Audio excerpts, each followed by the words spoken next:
আসসালামু আলাইকুম রহমতুল্লাহ। প্রিয় দর্শক, আশা করছি সকলেই ভালো আছেন।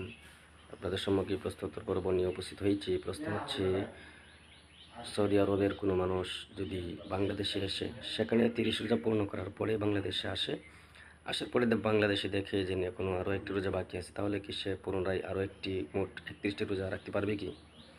বাংলাদেশ থেকে অনুরূপ 29 রোজা রাখার পরে সৌদি আরব চলে গেছে, সেখানে গিয়ে দেখে তারা ঈদ পালন করতেছে, তখন কি 30 রোজা রাখবে নাকি সেখানে ঈদ পালন করবে তাদের সাথে? তো এর উত্তর হচ্ছে, রোজা আসলে স্থান হিসাবে রোজা রাখতে হবে। তো সৌদি আরব থেকে যদি বাংলাদেশে আসে, তাহলে অবশ্যই বাংলাদেশে এসে যদি দেখে যে সেখানে 30 রোজা পালন করছে, কিন্তু বাংলাদেশে এসে দেখে যে আরও একটা রোজা বাকি আছে, তারা ঈদ পালন করবে না, বরং তারা একটি রোজা রাখবে, তাহলে তাদের সাথে মিলেমিশে তাদের সাথে অবশ্যই আরও একটি রোজা রাখতে হবে। অনুরূপ বাংলাদেশ থেকেও যে সৌদি আরবে চলে যাবে, সেও এরকমভাবে পরে শেষের রোজা না রাইখা সে তাদের সাথে মিলে তাদের সাথে ঈদ পালন করতে হবে।